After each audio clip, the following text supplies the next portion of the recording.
నుంచి VFX heavy scenes దగ్గర నుంచి it was a really really exciting time. ఇంకొక క్వశ్చన్ అండి, అంటే ఇప్పుడే చెప్పారు మా ఫ్యామిలీని ప్రొటెక్ట్ చేయాలి అని. నేను చెప్పలేదు. ఫ్యామిలీ అంటే బయట వచ్చి ట్రోల్స్ గురించి వాటి గురించి మాట్లాడుతున్నారు. అంటే సోషల్ మీడియాలో బాగా అంటే వి రెస్పెక్ట్ జర్నలిస్ట్ కానీ కమ్యూనిటీ కానీ అందరూ వి రెస్పెక్ట్ ద మంచు ఫ్యామిలీ.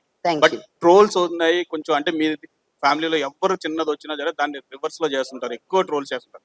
సో సోషల్ మీడియా మీద మీ ఒపీనియన్ ఏంటి వాళ్ళ మీద? ఏమండి, you can't do with it, you can't do without it. Life ఎలా ముందుకెళ్తుందో దాన్ని అర్థం చేసుకుంటూ వెళ్ళడమే కరెక్ట్. నేను నా కెరియర్ స్టార్ట్ చేసిందే దీంట్లో, టెలివిజన్ లో అని. అండ్ సో నేను బిగినింగ్ నుంచి ఐ వాజ్ ఓపెన్. బిగినింగ్ చాలా హర్ట్ అయ్యేదాన్ని, బికాజ్ నేను ఇండస్ట్రీ అమ్మాయిని, నేను మీ బిడ్డని, నేను బయట నుంచి వచ్చిందాన్ని కాదు. నన్ను ఇంకా పూల్లో పెట్టుకొని చూసుకుంటారు అనుకున్నా. ఇంత ఇంత కఠినంగా ఉంటారు జనాలను మటుకు నేను అనుకోలేదు. మెడ్రాస్ లో ఉన్నప్పుడు మాకు ఇది లేదు, బట్ అప్పుడు సోషల్ మీడియా కూడా లేదు. పొలిటికల్ గా ఉండడం మాకు రాదు, ఉన్నది ఉన్నట్టు మాట్లాడతాం.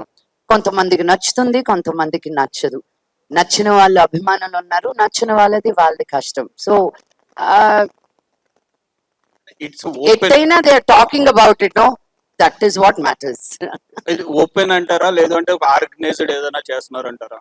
అంత ఆలోచన కూడా నేను పెట్టనండి బాబు. అంత ఆర్గనైజ్డ్ క్రైమ్ చేసే మన తెలుగు ఇండస్ట్రీలో ఎవరు లేరు. నాకున్న వాళ్ళందరూ ఫ్రెండ్సే. ఒక రానా దగ్గర నుంచి, బన్నీ దగ్గర నుంచి, చరణ్ దగ్గర నుంచి, తారక్ దగ్గర నుంచి, వాళ్ళ డాడీస్, వాళ్ళ అంకుల్స్, ఆంటీస్, మేమందరం కలిసి పెరిగిన వాళ్ళం. So I don't think there is that. Fans లో ఉండొచ్చేమో అలా, బట్ మేము బాగానే ఉంటాం కాబట్టి నాకు ఇది చాలు. ఇంట్లో బాగుంటే చాలు నాకు. Hello Lakshmi Garu. Hi. I am Babita from Big TV. Hi Babita. Hi.